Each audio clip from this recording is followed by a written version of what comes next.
Centre అందరికీ స్వాగతం అండి. అందరికీ హరే కృష్ణ.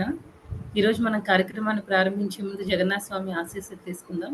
జై జగన్నాథ్ బలదేవ్ సుభద్రమయ్యాకి జై, సుదర్శన్ భగవాన్‌కి జై, వామనదేవ్‌కి జై, పరశురామ్ భగవాన్‌కి జై, పంచతత్వాకి జై, గౌరనితాయికి జై, జగద్గురు శ్రీల ప్రభుపాద్‌కి జై, పతిత పావన జగన్నాథ స్వామి గురు మహారాజ్‌కి జై. ప్రార్థనలు. ఓం అజ్ఞానతిమిరంధస్య జ్ఞానాంజనశలాకయా చక్షురున్మిలితం येन తస్మై శ్రీ గురవే నమః. నమో విష్ణుపాదాయ కృష్ణప్రేష్ఠాయ భూతలే శ్రీమతే భక్తివేదాంత స్వామినితి నామినే. నమస్తే సారస్వతే దేవే గౌరవాణి ప్రచారిణే నిర్విశేష శూన్యవాది పాశ్చాత్య దేశతారిణే. जय श्री कृष्ण चैतन्य प्रभु नित्यानंद श्री अद्वैता गदाधरा श्रीवासादि गौर भक्त वृंदा. हरे कृष्णा कृष्णा कृष्णा हरे हरे, हरे राम राम राम हरे हरे.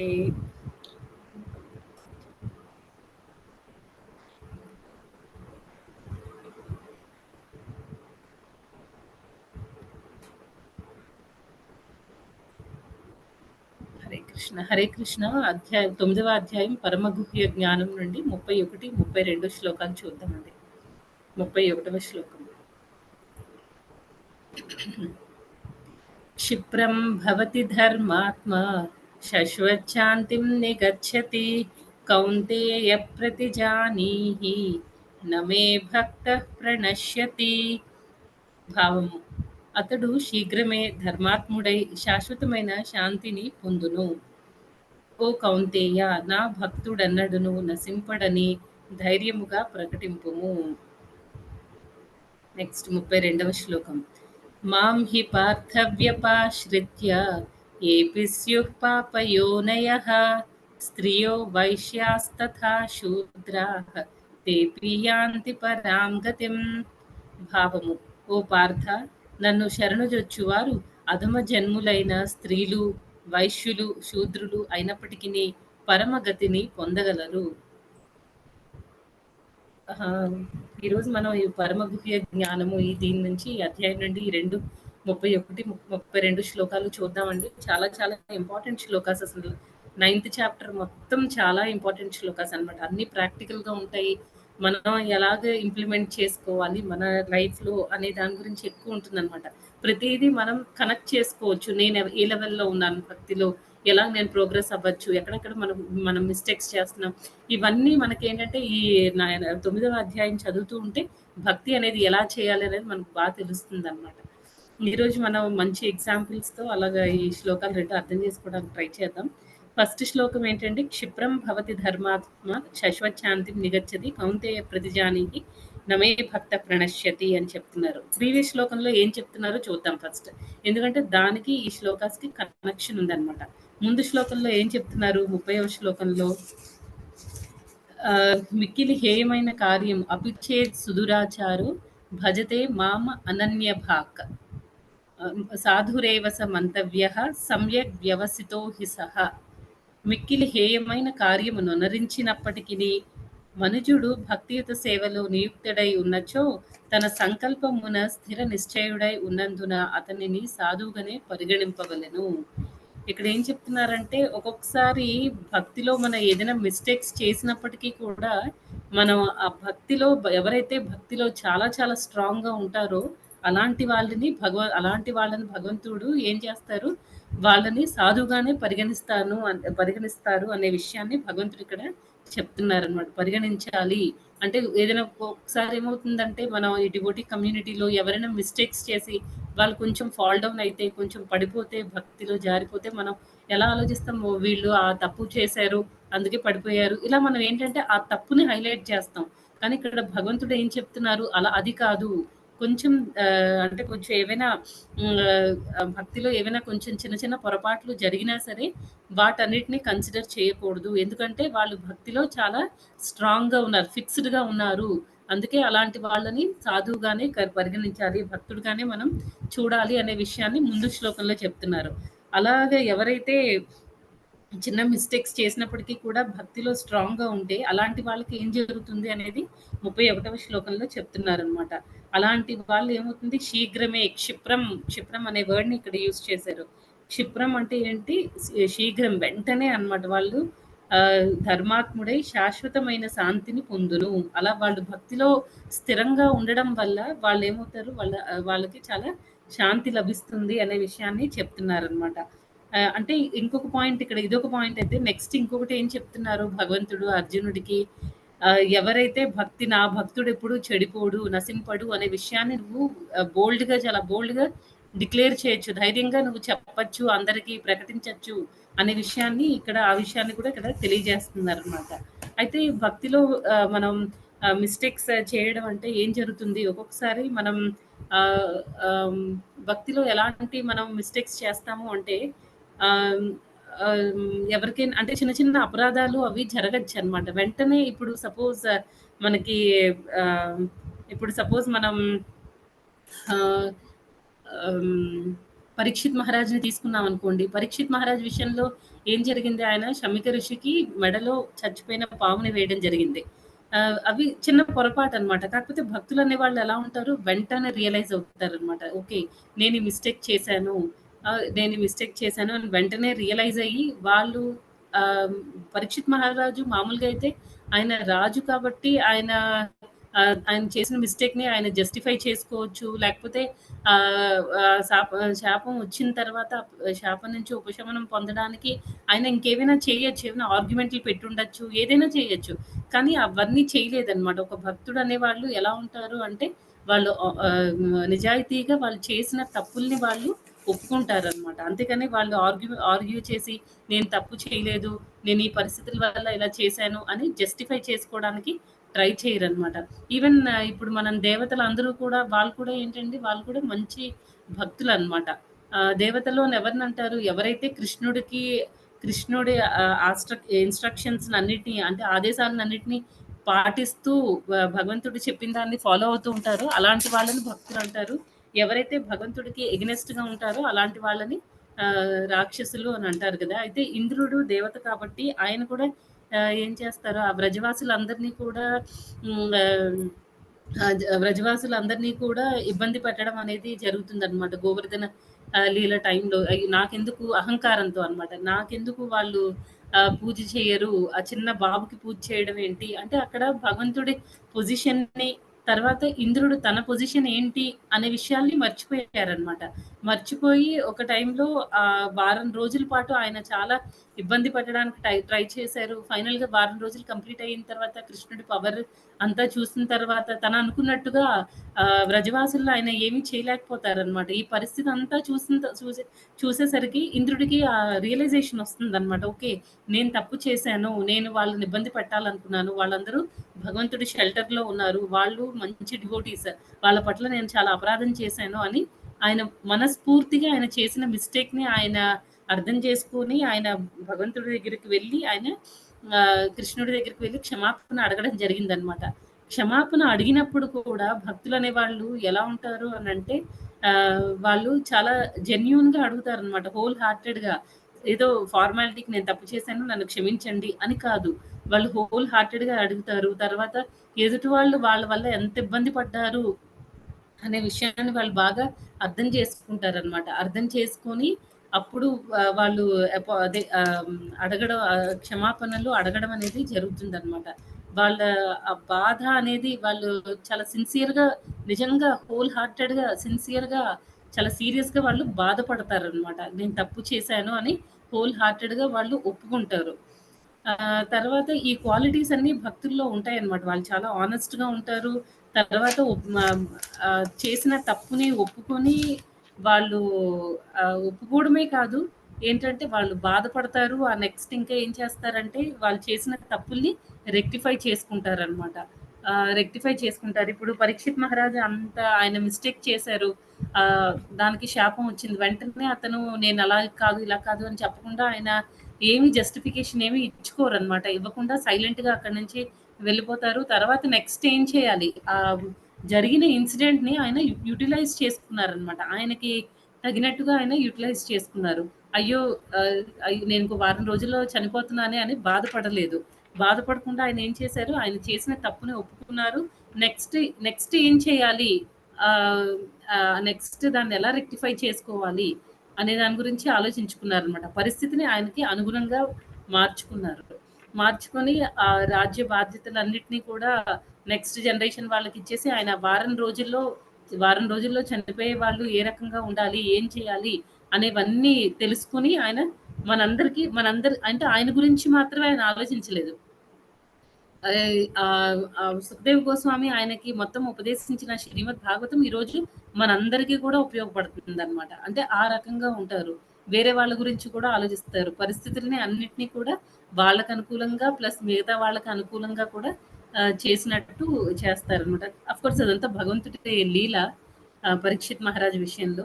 అయితే డివోటీస్ ఏంటంటే ఎప్పుడు కావాలని వాళ్ళు పొరపాట్లనేవి చేయరు. మామూలుగా అయితే మనం భక్తులం అయినా కాకపోయినా భక్తిలోకి వచ్చిన తర్వాత రాకముందు కూడా మనం చాలా చాలా మిస్టేక్స్ చేస్తూ ఉంటాం అనమాట.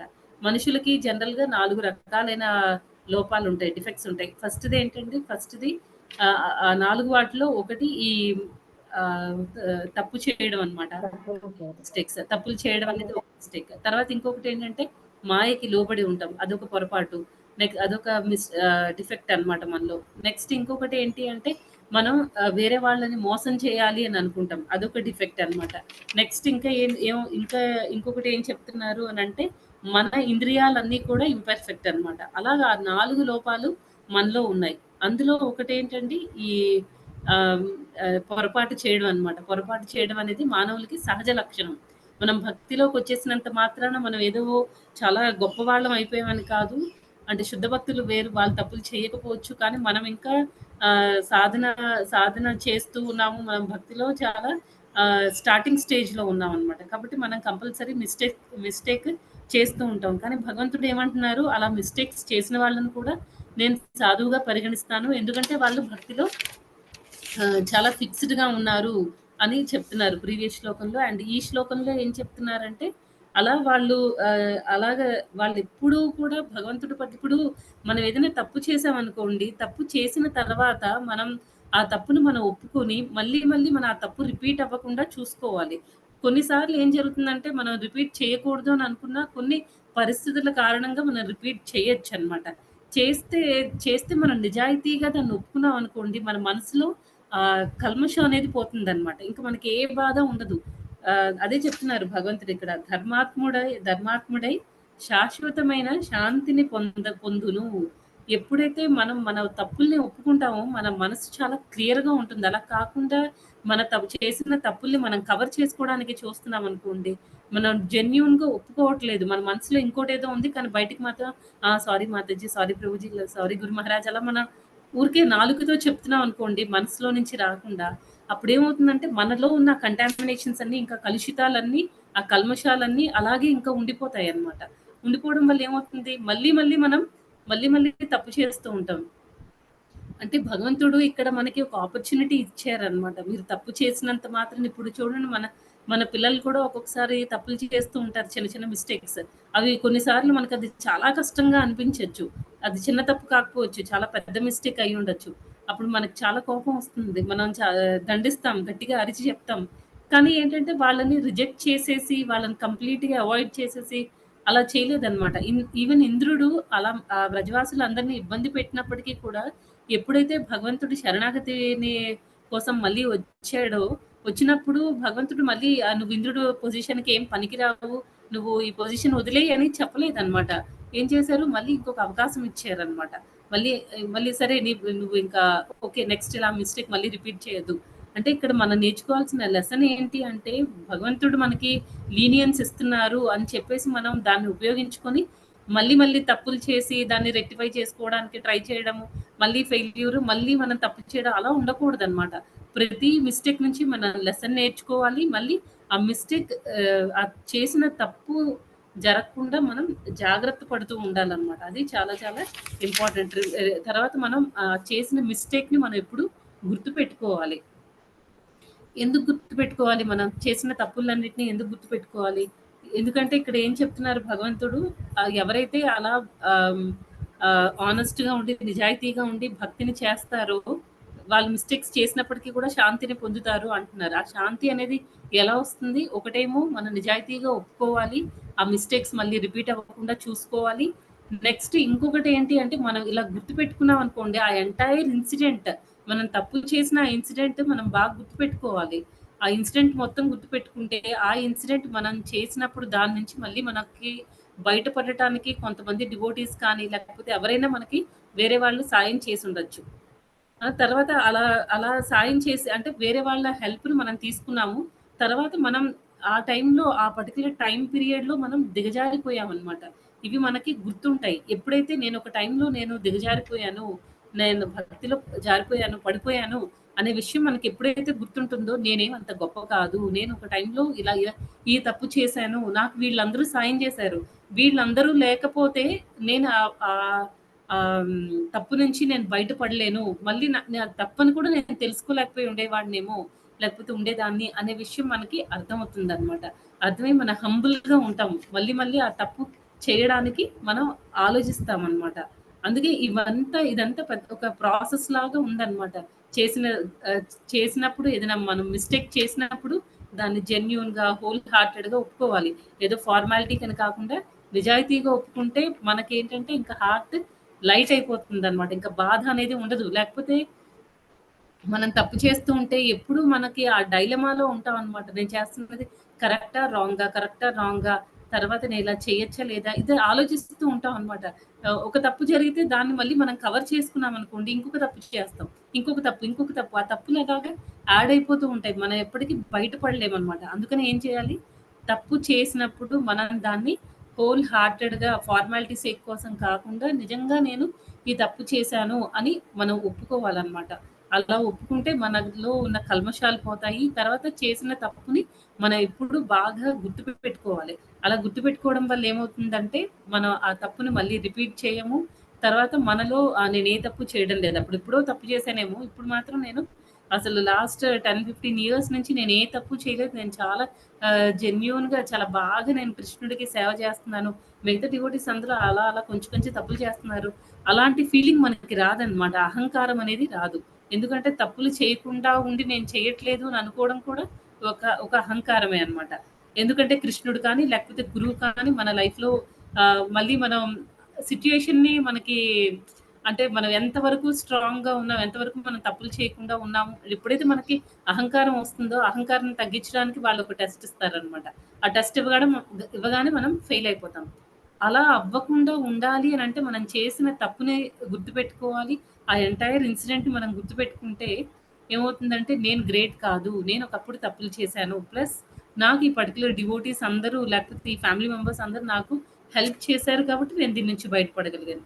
అని మనకి ఇది చాలా ఇంపార్టెంట్ అన్నమాట. మనం వినయంగా, వినమ్రంగా ఉండడానికి మనకు చాలా హెల్ప్ అవుతుంది. లేకపోతే ఏమవుతుందంటే రీసెంట్‌గా 'కృష్ణ బుక్' ఇంట్రడక్షన్ పార్ట్‌లో స్టార్టింగ్ చాప్టర్స్‌లోనే ఉంటుందనమాట. మనం ప్రతిసారి తప్పులు చేసి వాటిని కవర్ చేసుకొని అలా చేస్తున్నాం అనుకోండి, మనం ఏమవుతామంటే ప్రొఫెషనల్ సిన్నర్స్ అవుతాం అనమాట. అంటే కంటిన్యూయస్‌గా మనం తప్పులు చేస్తూనే ఉంటాం. మనం బ్రాండ్ అంబాసిడర్ అయిపోతాం అనమాట తప్పులు చేయడానికి. పాపాలన్నీ చేసుకోవడానికి. అలా జరగకూడదు. చేసిన తప్పుల నుంచి మనం కృష్ణుడు లీనియన్స్ ఇస్తున్నాడు కదా! అని మనం దాన్ని ఉపయోగించుకొని తప్పులు మళ్ళీ మళ్ళీ చేయకుండా ఏం చేయాలంటే వాటి నుంచి మనం బయటపడి ఇంకా స్ట్రాంగ్ అవ్వాలి. అంటారు కదండీ తెలుగులో మనకి పశ్చాత్తాపానికి మించిన ప్రాయశ్చిత్తం లేదు అని. మనం ఫస్ట్ రిగ్రెట్ అవ్వాలి. బాధపడాలి. మనం చేసిన తప్పులకి మనం పశ్చాత్తాపం చేసుకోవాలనమాట. ఎవరికైతే మనం అపరాధం చేసామో వాళ్ళ దగ్గరికే ఎళ్లి మనం క్షమాపణలు చెప్పుకోవాలి అని ఒక మహారాజ్ క్లాస్‌లో చెప్పారనమాట. అక్కడితో తర్వాత మళ్ళీ మనం సేమ్ దాన్ని రిపీట్ చేయకుండా జాగ్రత్త పడాలి. అప్పుడు మనం చేసిన ఆ తప్పులనేవి, ఆ పాపాలనేవి పోతాయన్నమాట. అలా కాకుండా మనం ఇంకా వాళ్ళ మీద ఎవరి మీదైనా మనం గ్రడ్జ్ పెట్టుకున్నా, లేదా ఏదైనా ఒక ఇన్సిడెంట్ జరిగి దాన్ని మళ్ళీ రిపీట్ చేయడానికి ట్రై చేసినా, అది కృష్ణుడు కూడా యాక్సెప్ట్ చేయడనమాట. అది కరెక్ట్ కాదు. అది. నెక్స్ట్ శ్లోకం చూద్దాం. నెక్స్ట్ శ్లోకంలో ఏం చెప్తున్నారు? అయితే ఇక్కడ ఇంకొకటి 31 శ్లోకాలో ఇంకొక ఇంపార్టెంట్ పాయింట్ ఏంటి అంటే, 7వ చాప్టర్‌లో మనకి ఒక ఒక ఇంపార్టెంట్ ఈశాం త్వంతకతం పాపం. దానిలో ఏం చెప్తారంటే ఎప్పుడైతే మనకి పాపాలన్నీ పోయి ఇంకా మనం ఏ పాపము చేయకుండా ఉంటామో, అప్పుడు మనం మనం భక్తిలో నిష్ఠ చాలా స్ట్రాంగ్ అవుతాము అనే విషయాన్ని భగవంతుడు చెప్పారనమాట. ఈ శ్లోకంలో ఏం చెప్తున్నారు అంటే ఇది ప్రీవియస్ శ్లోకంలో వచ్చినట్టుంది. హ్మ్. ఈ శ్లోకం తప్పుగా అర్థం చేసుకున్నారు. దురాచారం తన భక్తులు కానీ భగవంతుడి సప్తాధ్యాయం.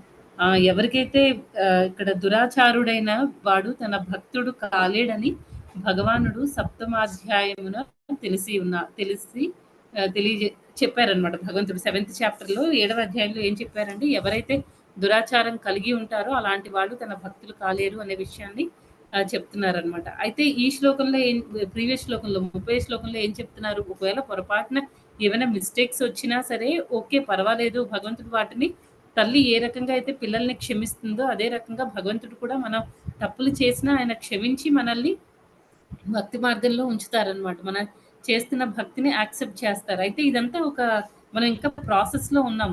మనం భక్తిలో చివరి స్టేజ్‌కి ఇంకా వెళ్ళలేదు. కాబట్టి భగవంతుడు మనం చేసే ఇప్పుడు చిన్న పిల్లలు ఉన్నారనుకోండి.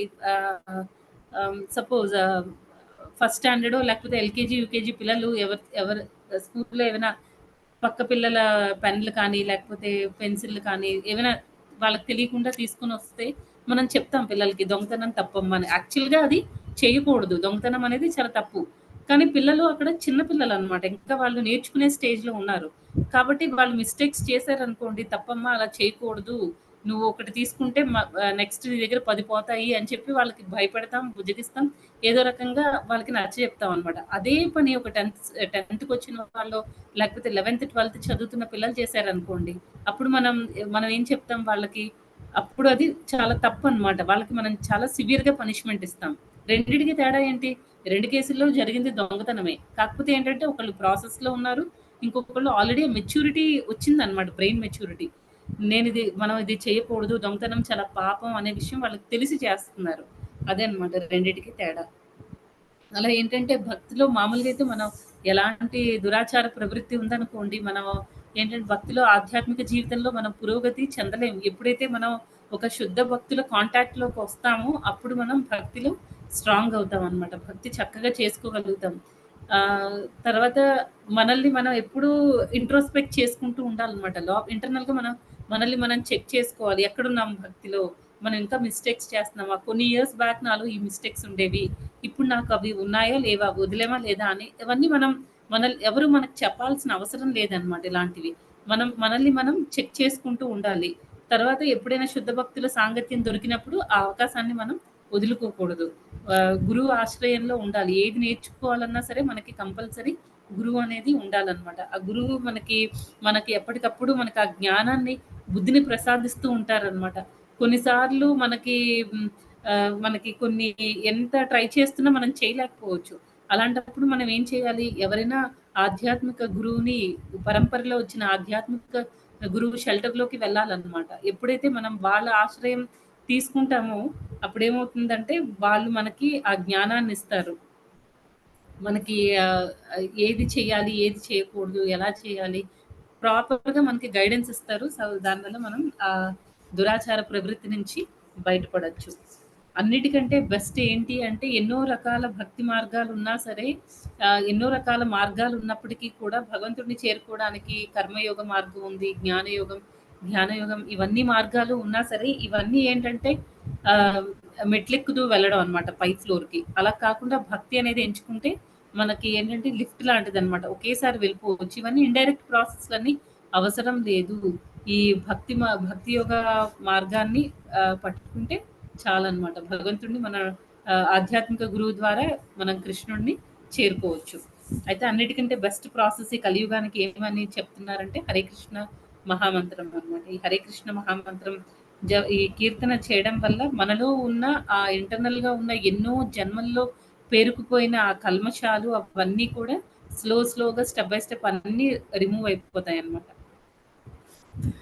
అది చెప్తున్నారు. నెక్స్ట్ ఇంకా 32వ శ్లోకంలో ఏం చెప్తున్నారంటే ఓ పార్థ నా శరణు జొచ్చువారు అధమ జన్ములైన స్త్రీలు, వైశ్యులు, శూద్రులు అయినప్పటికీ నీ పరమగతిని పొందగలరు. ఈ శ్లోకంలో ఏం చెప్తున్నారండి? ఎవరైతే అధమ జన్ములు అని చెప్పేసి ఇక్కడ 3 వర్గాల 3 రకాల వాళ్ళ గురించి చెప్తున్నారనమాట. స్త్రీలు, వైశ్యులు, శూద్రులు. అయితే ఇది చదవగానే మనకి అంటే ఎవరైతే భక్తి మార్గంలో లేరో అలాంటి వాళ్ళు భగవద్గీతను ఒక హోలీ బుక్ లాగా లేకపోతే ఒక లిటరేచర్ లాగా తీసుకొని చదివారనుకోండి, వాళ్ళకి వెంటనే ఒక నెగెటివ్ థాట్ వస్తుందనమాట. ఏంటి అయితే భగవంతుడు డిఫరెన్షియేట్ చేస్తున్నారా? వైశ్యులు, శూద్రులు తర్వాత ఈ స్త్రీలు అనేవాళ్ళు అధముల వాళ్ళ జన్మ అనేది అధమమైన జన్మ. అలాంటి వాళ్ళని కూడా భగవంతుడు రక్షిస్తాడా?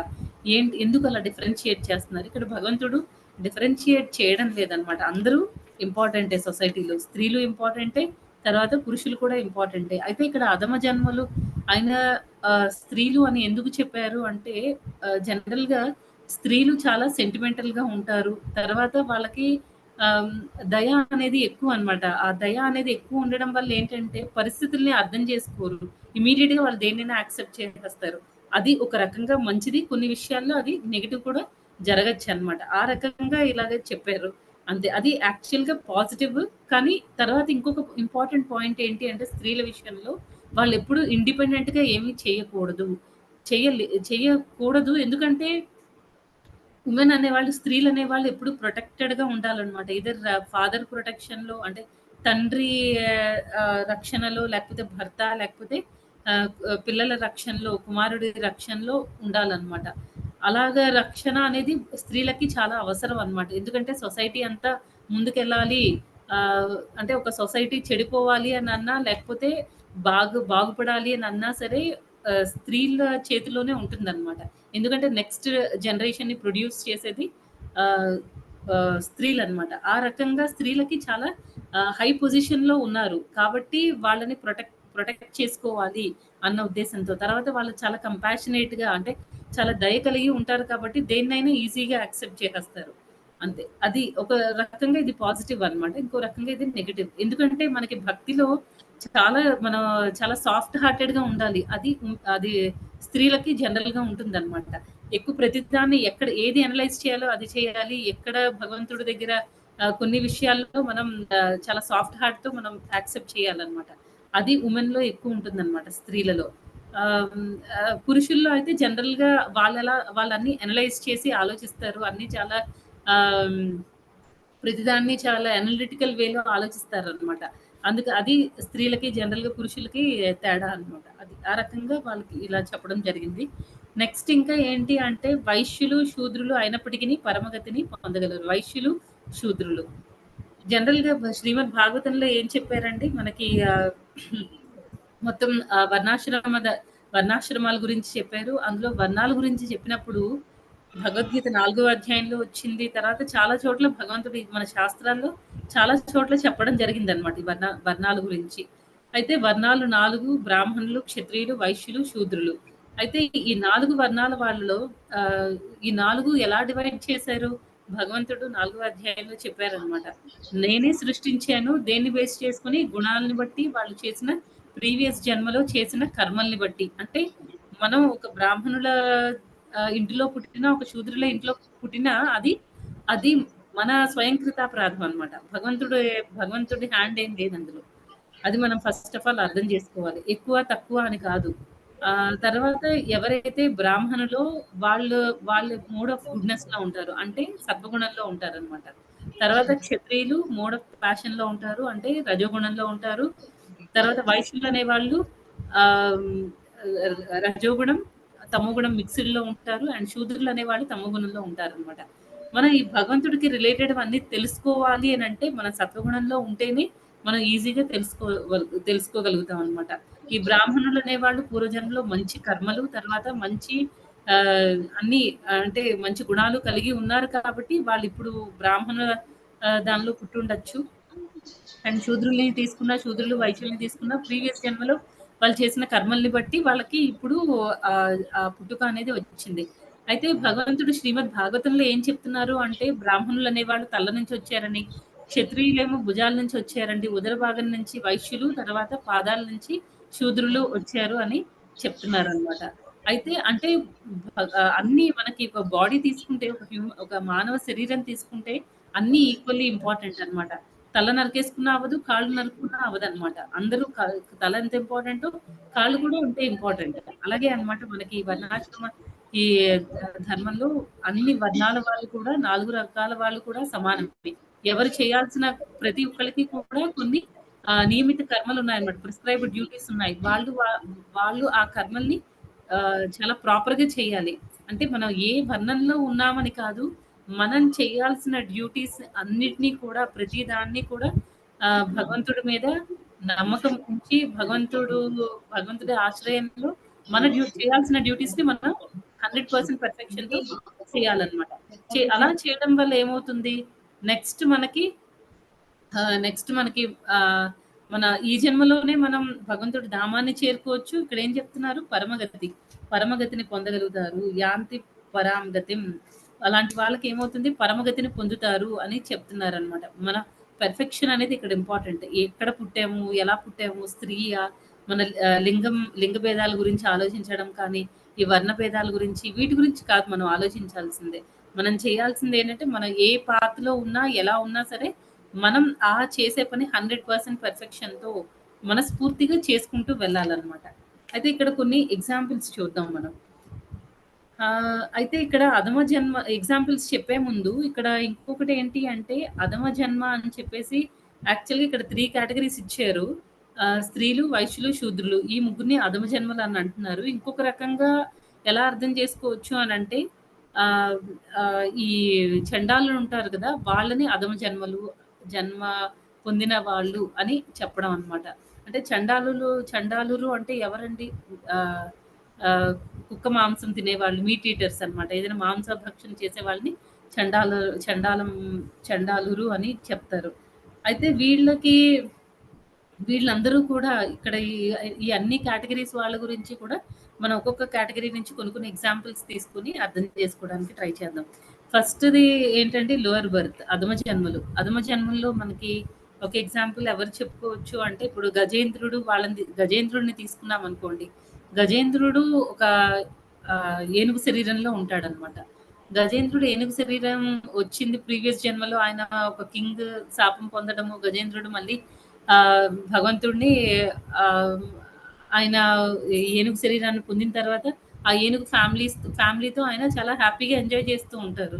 ఎప్పుడైతే ఒకసారి ఆహ్, ఒక కొలంలోకి దిగి ఆ ఏనుగు ఫ్యామిలీ అంతా కలిపి ఎంజాయ్ చేస్తున్న టైంలో ఒకళ్ళ మీద ఒకళ్ళు నీళ్ళు పోసుకుంటూ, గజేంద్రుడు అందరి మీదకి నీళ్ళు పోస్తూ అలా చేస్తూ ఉంటారనమాట. అలాంటి టైంలో ఏమైంది అక్కడ ఒక క్రోకడైల్ రావడం, మొసలి వచ్చింది. మొసలి వచ్చి గజేంద్రుడి కాళ్ళని పట్టేసుకుంటుందనమాట. మొసలికి వాటర్‌లో ఎక్కువ బలం ఉంటుంది కాబట్టి గజేంద్రుడు మొసలితో అంత రాజైనా సరే ఆహ్, ఆహ్, గజాలన్నిటికి అంటే ఆ ఏనుగులన్నిటికి కూడా రాజు అయినప్పటికీ కూడా గజేంద్రుడు మొసలి నీటిలో ఉన్న మొసలితో గజేంద్రుడు తలపడలేకపోతాడనమాట. చాలా ఇయర్స్ ఫైట్ చేసి ఇంకా ఆ బాధ నుంచి బయటపడలేక ఫైనల్‌గా భగవంతుడిని ప్రార్థించడం అనేది జరుగుతుందనమాట. భగవంతుడిని ప్రార్థిస్తే ఇంకా అప్పుడు అంటే ఆ బుద్ధి అనేది వచ్చిందనమాట. మనకు ఆ పెయిన్‌ఫుల్ సిట్యుయేషన్ వచ్చినప్పుడు మనం వదిలేయకూడదు. వదిలేయకుండా భగవంతుడిని పట్టుకోవాలనమాట. పట్టుకుంటేనే మనం ఆహ్, ఆహ్, భగవంతుడిని ఈజీగా చేరుకోగలుగుతాం. అయితే ఇక్కడ గజేంద్రుడి విషయంలో ఏం జరిగిందంటే ఆయన తర్వాత భగవంతుడి గురించి ఆలోచించడం, భగవంతుడేమో వెంటనే ఇంకా చాలా స్పీడ్‌గా వస్తారనమాట. వచ్చి రక్షిస్తారు. అంటే భగవంతుడు ఇప్పుడు గజేంద్రుడు ఒక యానిమల్ అన్నమాట. ఒక జంతువు. అయినా సరే భగవంతుడు గజేంద్రుడికి హెల్ప్ చేశారు. తర్వాత ఆయనకి మోక్షాన్ని ప్రసాదించడం అనేది జరిగిందనమాట. ఇలా ఈ గజేంద్రుడు. నెక్స్ట్ ఇంకొక ఎగ్జాంపుల్ తీసుకుంటే ఇప్పుడు శబరి కూడా అధమ జాతిలోనే పుడతారు. కానీ ఏమైందంటే శబరి తను ఎంగిలి చేసిన పళ్ళని భగవంతుడికి శ్రీరామచంద్రుడికిస్తే శ్రీరామచంద్రుడు, లక్ష్మణుడు వద్దని సైగ చేస్తున్నప్పటికీ కూడా ఆహ్, ఈవిడ పెద్ద కులానికి సంబంధించింది కాదు. చిన్న కులం. నేను క్షత్రియుడిని. నేను ఆవిడిచ్చినవి నేనెలా తింటాను అని ఆయన ఆలోచించలేదన్నమాట శ్రీరామచంద్రుడు. వెంటనే తీసుకుంటారు. ఆయన ఆవిడిచ్చిన ఎంగిలి పళ్ళని తింటారన్నమాట శబరి. ఇంకా నెక్స్ట్ ఇంకా ఎవరండి? జాంబవంతుడు. జాంబవంతుడికి కూడా భగవంతుడు త్రేతాయుగంలో జాంబవాన్ ఆహ్, ఆహ్, రాముడితో కనెక్షన్ అన్నమాట. అప్పట్లో అసోసియేషన్. కానీ ఆ తర్వాత ఆయన ఇంకా ద్వాపర యుగంలో కూడా బతికుండడము, తర్వాత శమంతకమణి శమంతకమని ఆ ఇన్సిడెంట్ జరుగుతుంది కదండీ! ఆ లీల జరిగినప్పుడు మళ్ళీ జాంబవాన్ కృష్ణుడితో కలుసుకోవడము, తర్వాత వాళ్ళిద్దరి మధ్య ఫైట్ చేయడం అప్పట్లో అనుకుంటాడనమాట. నేను ఫైట్ చే ముందు ముందు యుగంలో ఆయన అనుకుంటాడు. నేను భగవంతుడితో ఒకసారి ఫైట్ చేయాలని. ఆ కోరికను భగవంతుడు శ్రీకృష్ణుడు నెక్స్ట్ యుగంలో తీరుస్తాడనమాట. అలా ఏంటంటే మనం ఏ చిన్న చిన్న కోరికలు ఉండిపోయినా భగవంతుడు ప్రతీదీ దాన్ని చూసుకుంటాడనమాట. మనం ఏం ప్రత్యేకించి ఇది కావాలి, ఇది కావాలి అని మనం అడగాల్సిన అవసరం లేదు. ప్రతి ఒక్కళ్ళని కూడా జాంబవాను ఒక ఎలుగుబంటి, గజేంద్రుడు ఒక ఏనుగు, ఇలా తర్వాత జటాయు ఒక పక్షి అన్నమాట. భగవంతుడు ఏ రూపంలో ఉన్నారు మరి మనుషుల కంటే ఈ మిగిలిన జీవజాతులన్నీ కూడా తక్కువ జన్మ కలిగినవి. మరి అలాంటిది అలాంటి వాళ్ళని కూడా అంటే అలా అధమ జన్మ పొందిన వాటికి కూడా భగవంతుడు ఎంతో ఉద్ధరించారనమాట. ఎంతో ప్రేమతో. వాళ్ళందరికీ కూడా మోక్షాన్ని ప్రసాదించారనమాట. నెక్స్ట్ ఇంకా కుబ్జ ఉంటుంది కదండీ! భగవంతుడు మధుర వెళ్ళినప్పుడు కంసుడిని మీట్ అవ్వడానికి వెళ్ళినప్పుడు అక్కడ కుబ్జ కనిపిస్తుంది. కుబ్జ చేసే పనేంటంటే ఆ శాండ్ గంధాన్ని తీసుకొనెళ్ళి ప్రతిరోజు కంసుడికి సప్లై చేస్తూ ఉంటుందనమాట. అది కుబ్జ చేసే పని. ఒకసారి ఆహ్, కృష్ణుడిని చూస్తుంది. కుబ్జ చాలా అట్రాక్ట్ అవుతుందనమాట. భగవంతుడికి ఎలా అయినా సేవ చేయాలనుకుంటుంది. తర్వాత భగవంతుడేమో ఆవిడని ఉద్ధరించడం అనేది జరుగుతుందనమాట. అంటే ఆవిడ సేవని కూడా తీసుకుంటాడు. అయ్యో! ఈవిడ తక్కువ జాతిది అని ఆలోచించలేదు భగవంతుడు. అంటే ఆయన మన మన క్యాస్ట్ ఏంటి? మనం ఏ జాతిలో పుట్టాము? మనం ముస్లిమా? లేకపోతే మనం క్రిస్టియనా? అలా ఏం చూడడనమాట. మన హిందువా? ఇవన్నీ పట్టించుకోడు భగవంతుడు. మనం ఎలా ఉన్నా సరే మనలో ఆ భావాన్ని ఆయన తీసుకుంటాడనమాట. ఆ రకంగా ఇంకా ఎన్నో ఎగ్జాంపుల్స్ ఉన్నాయన్నమాట. ఇంకా నెక్స్ట్ ఇంకా ఏమంటున్నారు స్త్రీలు. మనకి మనం ముందు అంటే అసలు ఇప్పటికి కూడా చాలా మంది స్త్రీలు అంటే మనం ద్వాపర యుగం, త్రేతాయుగం ఆ యుగాలకు కూడా అక్కర్లేదు. ఈవెన్ కలియుగంలో కూడా మంచి మంచి ఎంతో మంది భక్తురాలు ఉన్నారనమాట. అయితే ఇప్పుడు మనకి చైతన్య మహాప్రభు టైంలో జానవ మాత అని ఒక మంచి డివోటీ ఉన్నారనమాట. నిత్యానంద ప్రభు వాళ్ళ వైఫ్. అయితే ఆ మాతాజీ కూడా జానవ మాతాజీ కూడా ఎంతో పరమ భక్తురాలనమాట. ఒక టైంలో వీళ్ళందరూ చైతన్య మహాప్రభు అసోసియేట్స్ అందరూ మళ్ళీ భగవద్ధామానికి వెళ్ళిపోయిన తర్వాత ఆవిడ ఇక్కడ ఈ గౌడీయ సంప్రదాయాన్ని ముందుకు తీసుకొని వెళ్ళారనమాట. ఆవిడ అంత మంచి డివోటీ. తర్వాత మనం కుంతి మహారాణి, ద్రౌపది వీళ్ళందరూ కూడా మంచి మంచి భక్తురాళ్ళనమాట. స్త్రీలే అయినప్పటికీ కూడా వాళ్ళు చాలా మంచిగా చాలా బాగా భక్తి అనేది చేశారు. తర్వాత ఇప్పుడు మీరాబాయిని తీసుకుంటే ఒకసారి మీరాబాయి బృందావన్ వెళ్ళినప్పుడు అక్కడ డివోటీస్ ఆవిడని రానివ్వరనమాట. అంటే భగవంతుడి దర్శనం కోసం రానివ్వరు. అప్పుడు ఆవిడ చెప్తుందనమాట. ఎందుకు మీరు రానివ్వట్లేదు? ఇక్కడ భగవంతుడు తప్ప భగవంతుడు మాత్రమే పురుషుడు.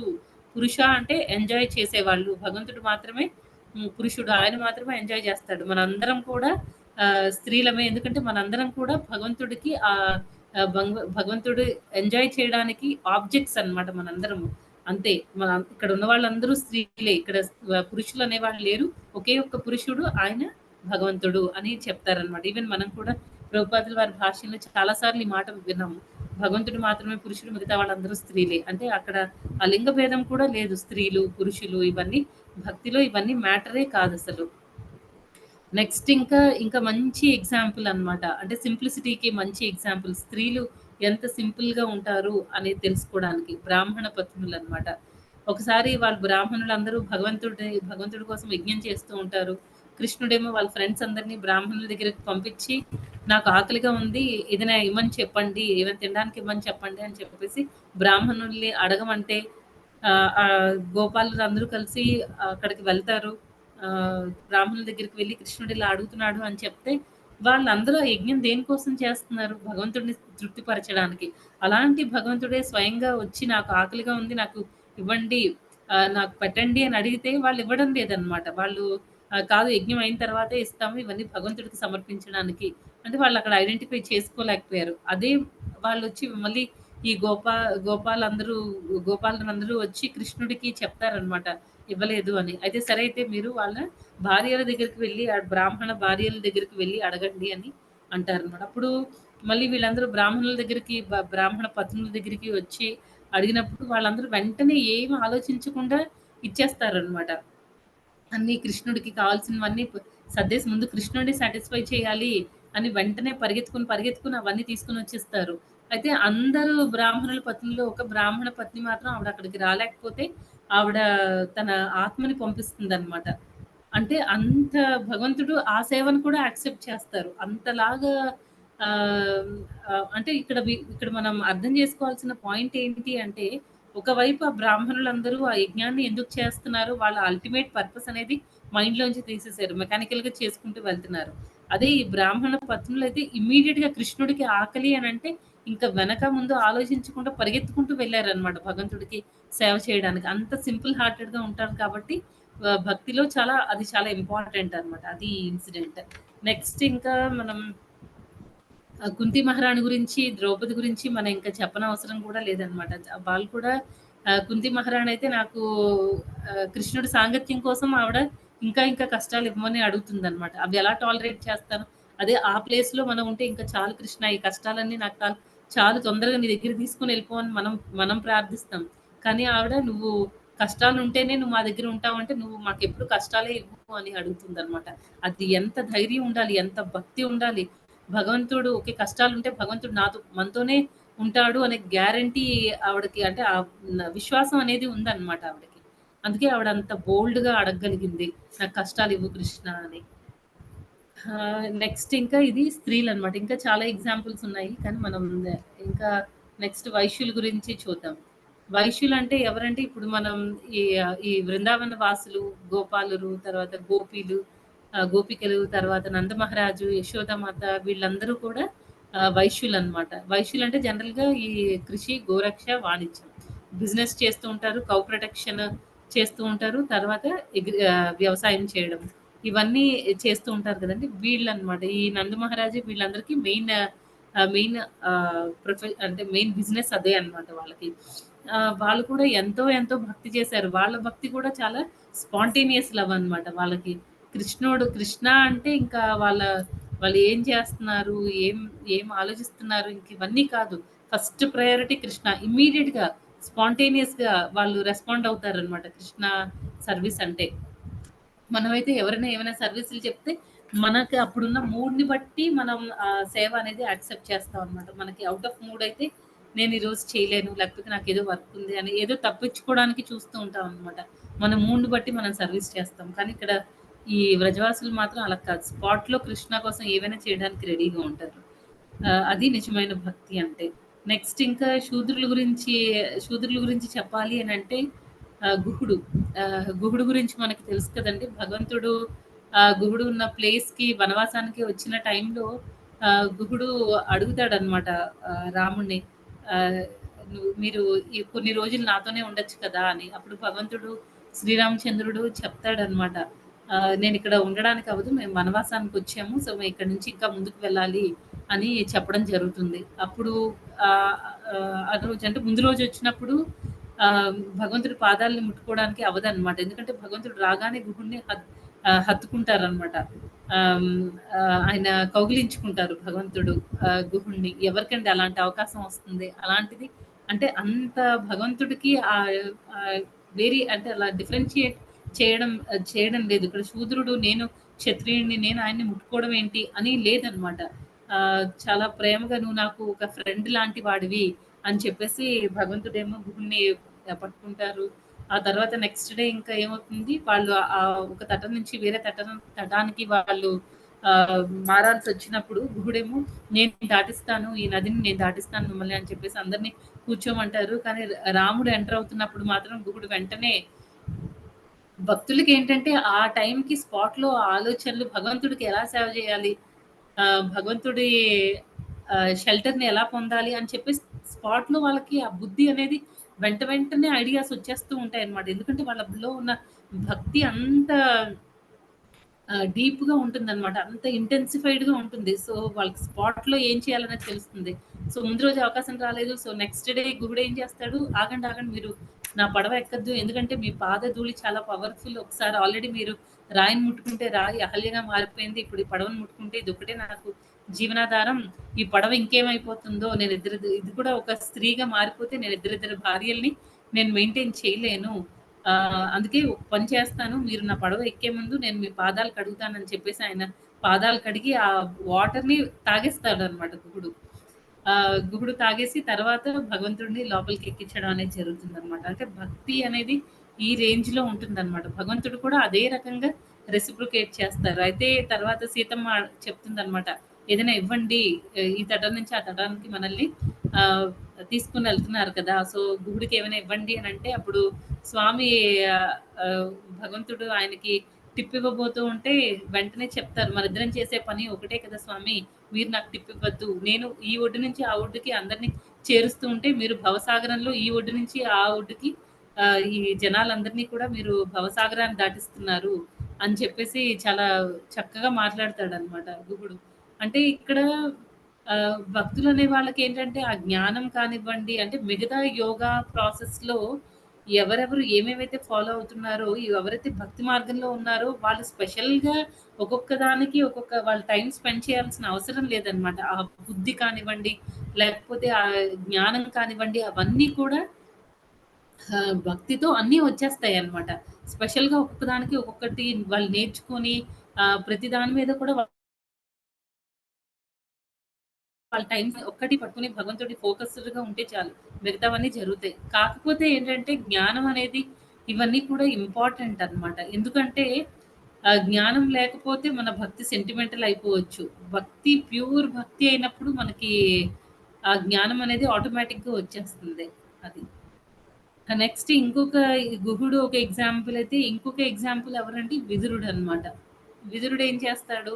విదురుడు ఇన్సిడెంట్ చెప్పాలి అనంటే భగవంతుడు ఏ ఈ దుర్యోధనుడి దగ్గరికి వెళ్తాడు కదా! సంధి చేయడానికి. కృష్ణుడు దుర్యోధనుడి దగ్గరికి వెళ్లి, "ఈ యుద్ధం వద్దు సంధి చేసుకుందాం" అన్నట్టు ఐదుగురు ఐదుగురు అన్నదమ్ములకి పాండవులు ఐదుగురికి 5 చిన్న చిన్న ఊళ్ళు ఇచ్చేయి. రాజ్యం అంతా నువ్వే ఉంచుకో అని చెప్పి సంధి చేయడానికి వెళ్ళినా సరే దుర్యోధనుడు వినడనమాట. తర్వాత భగవంతుడు మళ్ళీ రిటర్న్ అవుతున్న టైంలో చాలా మంది భగవంతుడిని వాళ్ళ ఇంటికి రమ్మని చెప్పేసి ఇన్వైట్ చేస్తారు. కానీ భగవంతుడు విదురుడి దగ్గరికి మాత్రం వెళ్తాడనమాట. ఎందుకంటే భగవంతుడికి విదురుడు అంటే చాలా చాలా ఇష్టం అనమాట. విదురుడు మామూలుగా అయితే ఒక శూద్ర మహిళ స్త్రీ యొక్క కుమారుడనమాట విదురుడు. మరి ఆయన కూడా ఈయన శూద్రుడు అయినప్పటికీ కూడా భగవంతుడు వాళ్ళ ఇంటికెళ్తారు. విదురుడు భగవంతుడిని చూసి ఎంత తన్మయత్వం చెందిపోతాడంటే, ఆయన అరటి పళ్ళని పడేసి తొక్కల్ని భగవంతుడికిస్తే, భగవంతుడు అందులో విదురుడు ఎంత డీప్‌గా భగవంతుడు భక్తిలో ఉన్నాడు అనేదాన్ని ఆయన గ్రహిస్తారనమాట. గ్రహించి ఆయన వెంటనే ఏంటంటే ఆయన ఆ తొక్కల్ని తినేస్తూ ఉంటారనమాట. తొక్కల్ని తినేస్తారు. ఆ రకంగా ఏంటంటే భగవంతుడు మనలో ఉండే భావాన్ని చూస్తాడు. అంతేకాని మన శరీరం ఎలా ఉంది? మనం అందంగా ఉన్నామా లేదా? తర్వాత మన పుట్టుక ఏంటి? మనకి జ్ఞానం ఎంతుంది? ఇవన్నీ పట్టించుకోరనమాట. మనలో ఎంత భక్తి ఉంది? మనలో ఉండే ఆ భావం అనేది చూస్తారనమాట. అందుకే మనం ఏది నేర్చుకున్నా, నేర్చుకోకపోతున్నా భక్తిలో మాత్రం ఎలాగైనా సరే పురోగతి చెందాలి. నిజంగా భగవంతుడి పట్ల ఆ భావాన్ని మనం డెవలప్ చేసుకోవాలనమాట. ఆ భక్తి అనే భావాన్ని మనం డెవలప్ చేసుకోవాలి. నేచురల్‌గా మనం భగవంతుడిని ఇష్టపడగలగాలనమాట. ఆ స్టేజ్‌కి మనం రావాలి అని ప్రయత్నించాలి. తర్వాత మన మైండ్‌లో ఎందుకంటే భగవంతుడు మన ఎక్స్‌టర్నల్‌గా ఎన్ని చేస్తున్నాం అనే దానికంటే అయితే ఈ ఎక్స్‌టర్నల్ ప్రాసెస్ అంతా అక్కర్లేదా? వదిలేయొచ్చా? ప్రీచింగ్ చేయడం కానివ్వండి, లేకపోతే భగవంతుడి ఆల్టర్‌ని డెకరేట్ చేయడము, భగవంతుడిని డెకరేట్ చేయడము, తర్వాత రోజు మన కృష్ణ ఉన్న మందిరాన్ని క్లీన్ చేయడం, ఇవన్నీ చేస్తుంటాం. అయితే ఇవన్నీ చేయక్కర్లేదా అనంటే, ఈ ఎక్స్‌టర్నల్ ప్రాసెస్ అంతా మనం చేస్తూ ఉంటేనే ఇంటర్నల్‌గా మనకి భక్తి అనేది డెవలప్ అవుతుందనమాట. అందులో మన కలియుగంలో మనకిది మొత్తం కల్మషాలతో నిండి ఉన్నామనమాట. మనలో చాలా చాలా కల్మషాలున్నాయి. ఇవన్నీ పోవాలి అనంటే మనం ఒకేసారి భావం డెవలప్ చేసుకునేంత భక్తి మనలో లేదు.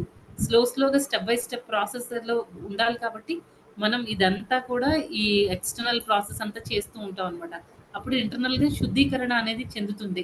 చెంది భగవంతుడితో మనకి అటాచ్‌మెంట్ పెరిగి, ఒకరోజు అది భావంగా డెవలప్ అవుతుందనమాట. రకరకాలుగా మనకి మన ఒరిజినల్ కాన్స్టిట్యూషనల్ పొజిషన్ ఏంటి అనేది మనం అర్థం చేసుకోగలుగుతాం.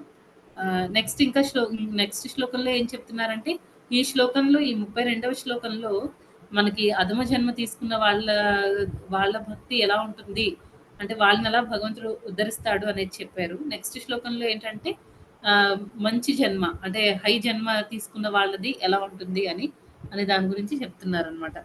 బ్రాహ్మణులు, తర్వాత రాజర్షులు, భక్తులు వీళ్ళందరూ పరమగతిని ఎలా పొందుతారు అనే విషయాన్ని మనం 33వ శ్లోకంలో చూడొచ్చు అనమాట. ఇదండి ఈరోజు 31, 32 శ్లోకాలు. ఎవరికైనా ఏమైనా ప్రశ్నలు ఉంటే అడగండి. హరే కృష్ణ మాతాజీ. హరే కృష్ణ మాతాజీ. నిజంగా భగవంతుడు వర్ణాలని అసలు చూడనే చూడరు. ఆయనలో భావగ్రాహి జనార్దనుడు. ఎటువంటి వాళ్ళైనా వాళ్ళు ఆనందంతో, ప్రేమతో, భక్తితో ఇస్తే అటువంటి పదార్థాలు అసలు తొక్కని తిన్నారంటే అసలు ఆయన భక్తికి ఎంత పరవశుడైపోయి దాసోహం అయ్యారు ఇక్కడ అర్థమవుతుంది మాతాజీ. అసలు శుద్ధ భక్తులు అంటే వాళ్ళకి వర్ణాలతో సంబంధం లేదు, వాళ్ళ భక్తి భావనే ముఖ్యమని ఎన్నెన్నో ఎగ్జాంపుల్స్ ద్వారా చాలా చక్కగా వివరించారు మాతాజీ. థ్యాంక్ యూ మాతాజీ. హరే కృష్ణ. సందేహాలు ఏమనిపించలేదు మాతాజీ. హరే కృష్ణ. హరే కృష్ణ మాతాజీ. హరే కృష్ణ మాతాజీ. హరే కృష్ణ మాతాజీ. హరే కృష్ణ మాతాజీ. దండోత్ ప్రణామ్. హరే కృష్ణ మాతాజీ. దండోత్ ప్రణామ్ మాతాజీ. హరే కృష్ణ మాతాజీ. హరే కృష్ణ మాతాజీ. ధన్యవాదాలు. హరే కృష్ణ మాతాజీ. దండోత్ ప్రణామ్. హరే కృష్ణ మాతాజీ. దండవత్ ప్రణామ్. హరే కృష్ణ మాతాజీ. దండోత్ ప్రణామం. హరే కృష్ణ మాతాజీ. దండోత్ ప్రణామం.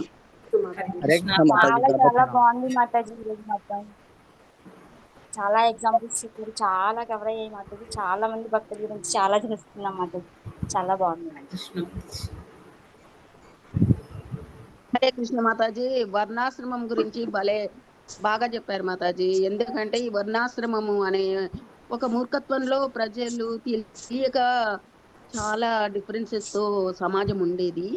కానీ భగవద్గీత ద్వారానైతే వర్ణాశ్రమము తెలుసుకోవడం వల్లనైతే ప్రజలంతా సమానము, అందరము ఒకటే అనే భావం వచ్చేలాగా చాలా బాగుంది మాతాజీ క్లాస్. హరే కృష్ణ మాతాజీ. భగవంతునికి ఎటువంటి వర్ణాల మీద ఎటువంటి పార్షాలిటీ లేదు, కానీ మానవులను మనం మాత్రం ప్రతిది కూడా ఆ వర్ణాలని స్పెసిఫై చేస్తూ ఉంటాము. మళ్ళీ ఏమో ముందు ఈ మూఢభావాలు ఎక్కువగా ఉన్నాయి మాతాజీ. అవి తొలగిపోవాలంటే ఖచ్చితంగా జ్ఞానాన్ని తెలుసుకుంటేనే తెలుసుకోగలుగుతామని అనిపిస్తుంది మాతాజీ. హరే కృష్ణ. హరే కృష్ణ మాతాజీ. అంత ప్రభుపాదుల వారి భాషల్లో ఇచ్చిన పాయింట్స్ ఏనండి. ఆయన ఉండబట్టి మనం అందరం బాగా అర్థం చేసుకోగలుగుతున్నాం. లేకపోతే మనం కూడా ఇంకా అదే వర్ణాల గురించి వాటి గురించి ఇంకా కొట్టుకునే స్టేజ్ లోనే ఉండేవాళ్ళం. అంతా ఆయన దయ. అవును మాతాజీ. హరే కృష్ణ. కానీ మాతాజీ ఒక డౌట్, ఇప్పుడు మనకు బ్రాహ్మణ, క్షత్రియ, వైశ్య, శూద్ర, అధమ అని ఇట్లా పెట్టిండ్రు కదా. మరి అధముని ఒక ఉన్నతమైనటువంటి కులస్త్రీ చేసుకుంటే ఆమె అన్ని లక్షణాలు, ఆమె యొక్క గొప్పతనం అనేది అన్ని పోతవి నీచుని చేసుకోవడం దాని కూడా ఉంటది కదా మాతాజీ. లాస్ట్ లో సరిగ్గా వినిపించలేదు మాతాజీ. అధమ జన్మలో ఉన్న పురుషుడు హై లెవెల్ అంటే హై జన్మలో ఉండే స్త్రీని వివాహం చేసుకుంటే అది అడుగుతున్నారు మాతాజీ. అది శ్రీమద్ భాగవతంలో చాలా బాగా ఎక్స్ప్లెయిన్ చేస్తారు మాతాజీ. అంటే కొన్ని ఇప్పుడు ఒకళ్ళు అంటే హస్బెండ్ లో ఉండి వైఫ్ హై జన్మ అయితే అది ప్రాబ్లం ఉండదు అనుకుంటా. రివర్స్ మాత్రం లేదు మాతాజీ. ఆమె యొక్క గొప్ప కులంలో పుట్టి గొప్ప తరతరాల నుండి వస్తున్నటువంటి ఆమెలో కర్మలు గాని అన్ని మంచి లక్షణాలన్నీ పోయి నీచుని చేసుకోవడం వల్ల నీచ కులపు లక్షణాలు ఏర్పడతాయి అని అంటున్నారు కదా. కొన్ని దాంట్లలో మేము వింటున్నాం ఇలాంటివి. ఒక ఇంటి వాతావరణాన్ని, పరిస్థితుల్ని చేంజ్ చేసే కెపాసిటీ స్త్రీలలో కూడా చాలా ఉంటుంది మాతాజీ. ఎందుకంటే ఇప్పుడు నేను ఇస్కాన్ కి రిలేటెడ్ గా చెప్తున్నాను, వేరేది నాకు తెలియదు మాతాజీ. అయితే ఇప్పుడు ఇంట్లో వంట చేసే పని మనమే చేస్తాం, స్త్రీలు చేస్తారు. కాబట్టి ఒకవేళ మనం అంటే హస్బెండ్ మెంటాలిటీ ప్రాపర్ గా లేకుండా వాళ్ళు అధమంగా బిహేవ్ చేస్తున్నప్పటికీ కూడా భగవంతుడి ప్రసాదం చాలా చాలా పవర్ఫుల్ మాతాజీ. ఆ రకంగా ఆ ఇంటి వాతావరణాన్ని మార్చుకునే కెపాసిటీ ఉంటుందన్నమాట.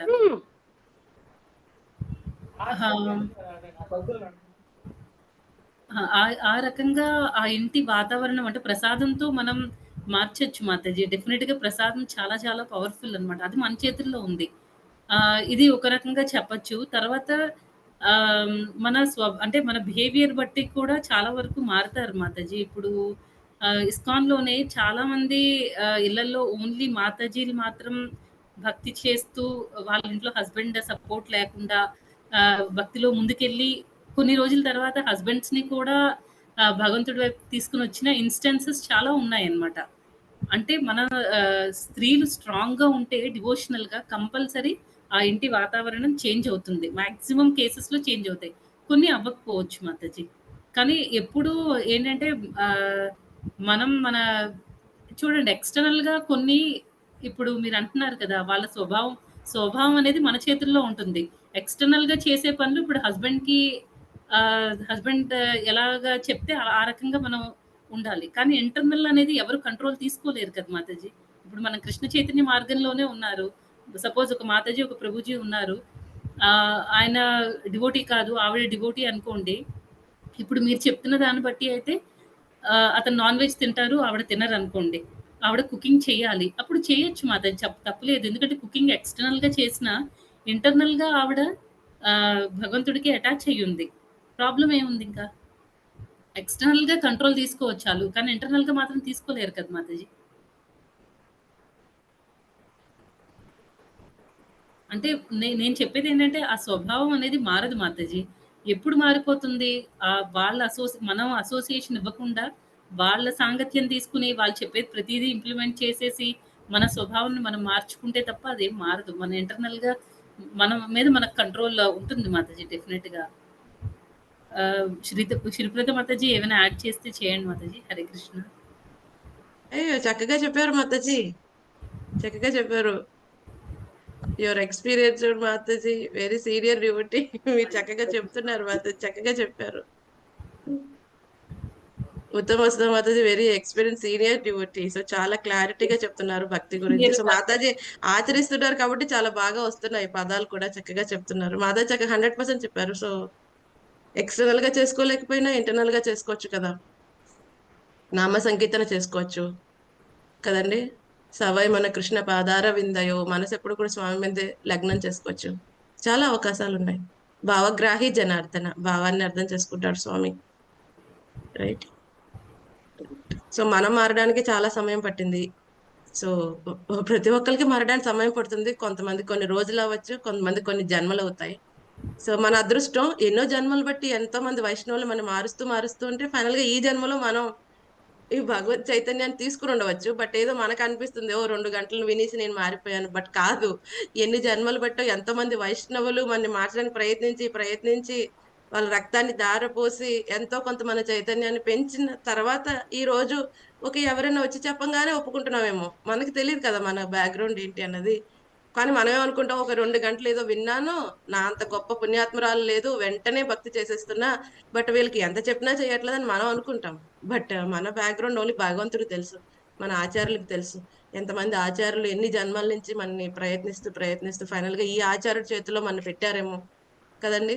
ఈవెన్ భక్తి వృక్షాకైనా అంతే. మన భక్తి వృక్షాకొచ్చి వీళ్ళు మారిపోయారు అనుకోవడానికి లేదు. ఎంతో మంది ట్రైన్ చేసి, ట్రైన్ చేసిన తర్వాత మన దగ్గరికి వాళ్ళని పంపించవచ్చు పరమాత్మ.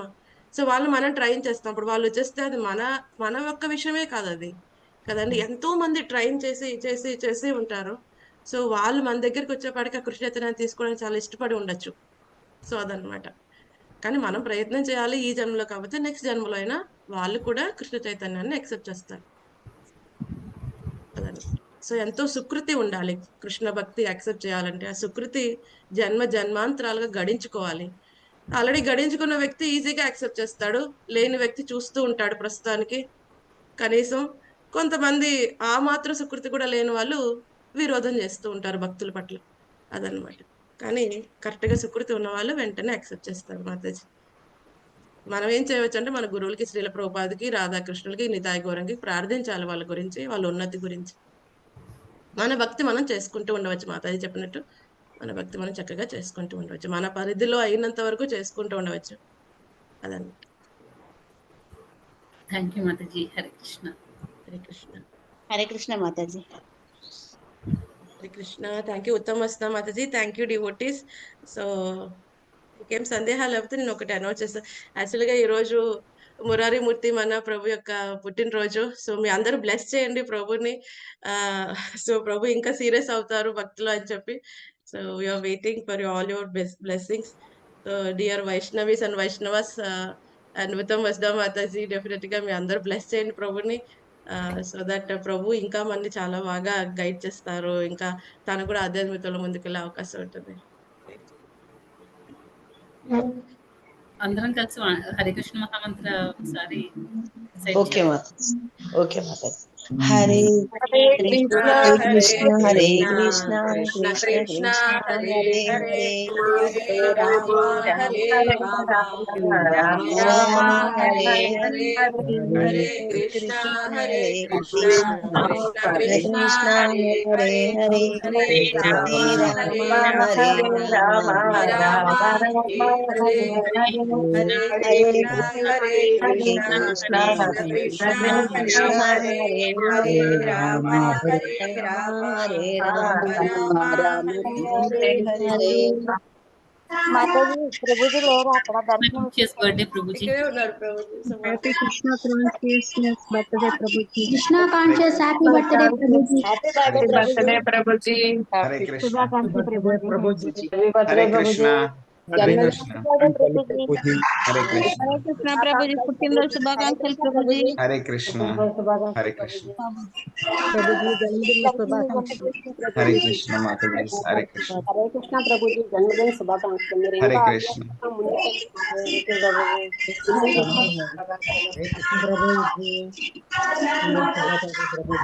హరే కృష్ణ ప్రభుజీ పుట్టినరోజు శుభాకాంక్షలు ప్రభుజీ.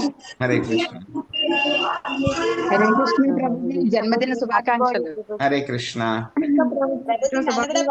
హరే కృష్ణ. హరే కృష్ణ. ఉండాలి ప్రభుజీ మీరు. హరే కృష్ణ. హరే కృష్ణ. అందరికీ ధన్యవాదాలు. హరే కృష్ణ. అలాంటి అభివృద్ధులంతకి మీరు ప్రవచనం చెప్పి మమ్మల్ని ఫస్ట్ తీసుకురావాలని కోరుకుంటున్నాం Prabhuji. Hare Krishna Prabhuji Hare Krishna.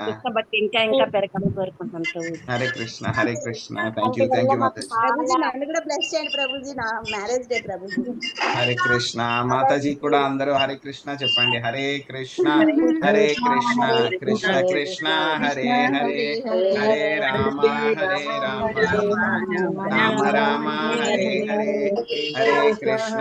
Hare Krishna. Krishna Krishna Hare Hare Hare Rama Hare Rama Rama Hare Hare Krishna. Hare Krishna. Krishna Krishna Hare Hare Hare Rama Hare Rama Hare Krishna. Happy Krishna conscious birthday Lata మాతాజీ. Marriage day sorry marriage. ప్రభు ఉన్నారా మాతాజీ? లేరు మాతాజీ బయట. అవునా? ఓకే. సో డెఫినెట్ గా సో ప్రభు మీరు కలిసి కృష్ణ చైతన్యంలో చక్కగా ముందుకు వెళ్ళాలని మేము అందరం ప్రార్థిస్తున్నాం. Thank you so much Mataji. So thank you so much dear devotees. So మనందరం మళ్ళీ రేపు భగవద్గీత సెషన్ లో మళ్ళీ మనం కలుద్దాం. ఓకే. హరే కృష్ణ. ధన్యవాదాలు. హరే కృష్ణ. హరే కృష్ణ మాతాజీ. హరే కృష్ణ మాతాజీ. ధన్యవాదాలు. హరే కృష్ణ మాతాజీ. హరే కృష్ణ ప్రభుజీ. హరే కృష్ణ.